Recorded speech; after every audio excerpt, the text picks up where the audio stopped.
दोस्तों, बहुत ही प्यार से भोजपुरी का पहला फिल्म नाजिर हुसैन साहब लिखे गंगा मैया तुहे पियरी चढ़ेबो, वो भी डॉक्टर राजेंद्र प्रसाद साहब के कहने पर, यानी भारत के प्रथम राष्ट्रपति के कहने पर।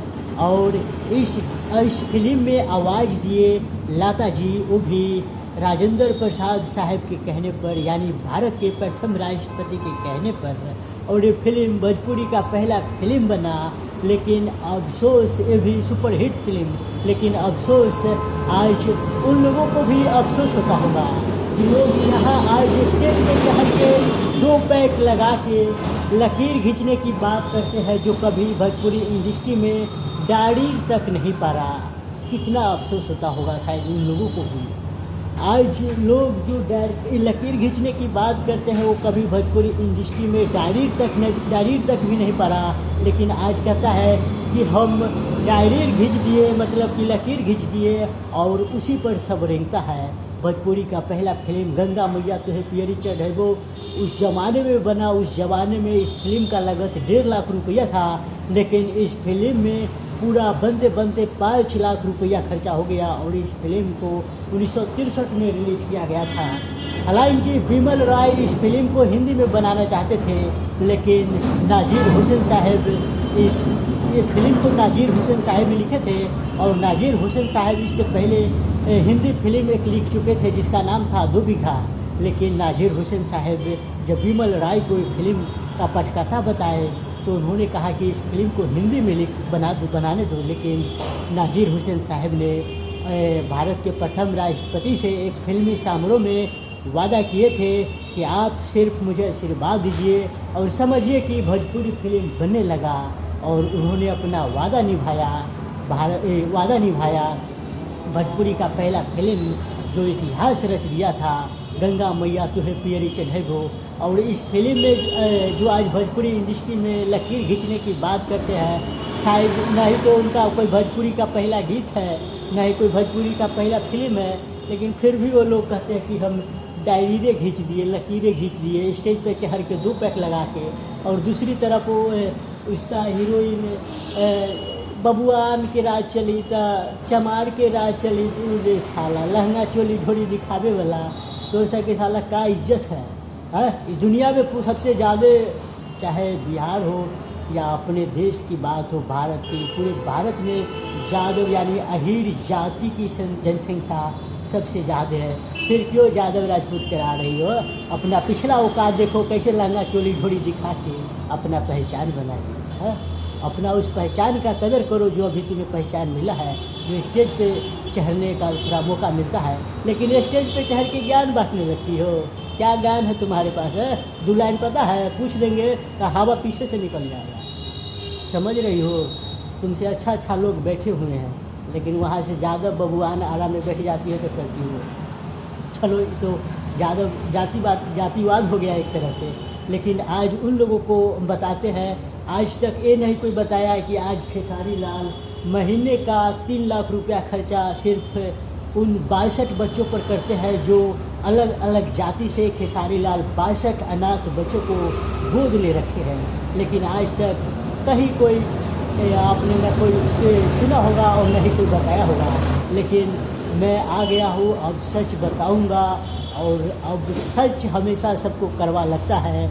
और जो 2 पैक पी के स्टेज पे चढ़ के कहता है हम लकीर खींचे, आज बताए। आज हम उनसे पूछना चाहते हैं, और आज आप सब पूछेगा कि तुमने लकीर कहाँ खींचा? हाँ, लकीर तुमने खींचा।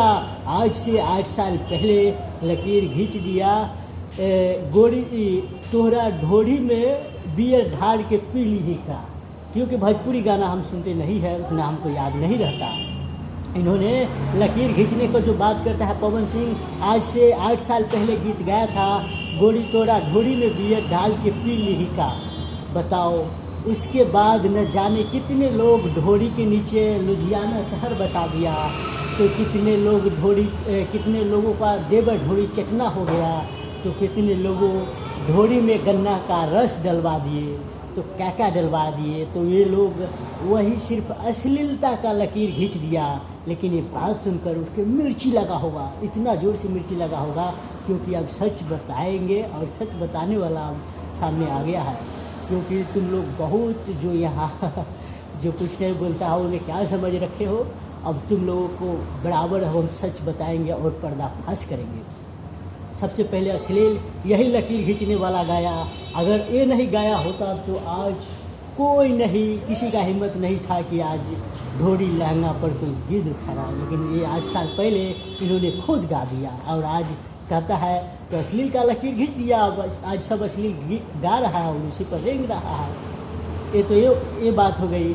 तो दोस्तों एक तन्ना झा है, वो भी 1000 रुपया में दुकान खोल ले रखी है, लेकिन आज वो जो क्या बोलते हैं, जो रितेश पांडे जो बराबर खेसारी लाल की लाइफ में आकर कुछ न कुछ देखते हैं, जब आता है तो मतलब कि रिपीट करते रहते हैं, लेकिन आज वो कहाँ चुप हो गए हैं। कहा क्यों तुम्हारा आवाज़ भाई बंद हो गया? तुम ही तो बोलते आज तन्ना झा देखो 1000 रुपया में दुकान खोल रही है और सबको चिखवा रही है, क्यों आज नहीं सुन रहे हो? ये अश्लील गीत नहीं है हाँ, और सब मीडिया वालों को ही बुर्बक बना रही है। लेकिन शायद हम वहाँ पहुँचते तो कुछ और होता ड्रामा, लेकिन अफसोस शायद वो लोग ऊपर से देखते होंगे जिन्होंने भोजपुरी इंडस्ट्री को बनाया, जिन्होंने भोजपुरी का पहला फिल्म लिखा, उन लोगों को शायद बहुत अफसोस होता होगा।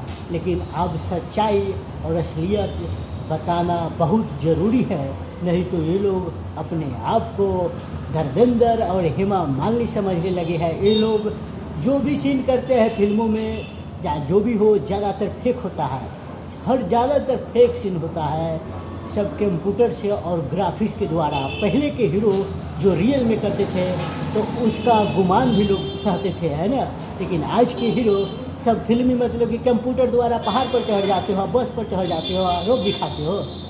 क्या है रे, एक्टिंग आता है? कुछ नहीं आता तुम लोगों को। तुम लोग मतलब बड़का रोक दिखाते हो कि हम हो कलाकार हो गए, कुछ नहीं हो तुम लोग। यही नहीं दोस्तों, अगर तुम लोग डरते हो तो ये वीडियो मत शेयर करना। अगर इन्हीं हाथों से देख रहे हो, इन्हीं हाथों में तुम लोग चूड़ी पहन लेना, क्योंकि तुम लोगों को डर रहा होगा कि हम पवन सिंह के खिलाफ में बोला हूँ या मैं तन्ना झा के खिलाफ बोला हूँ या रितेश पांडे, कोई भी हो, मैं सबके आप खिलाफ बोलूँगा कि आखिर तुम लोग सिर्फ एक ही बात क्यों पकड़ते हो? सिर्फ तुम लोगों को खेसारी लाल ही क्यों नज़र आता है? आखिर यहाँ सबको बराबर लिया करो ना, है ना। सच्चाई बताओ, सच्चाई क्या है, कौन कब क्या किया, पूरा हिस्टोरी बताओ, है ना। लेकिन तुम लोग पूरा हिस्टोरी नहीं बताते हो, लेकिन अब मैं पूरा हिस्टोरी बताऊंगा और तुम लोग ये वीडियो ज़रूर से एडिट करना और उन लोगों के पास पहुंचाना जिनको हम बारे में बोले हैं, और उनका औकात पता चलेगा कि क्या है तुम्हारा औकात। दोस्तों इस वीडियो में इतना है।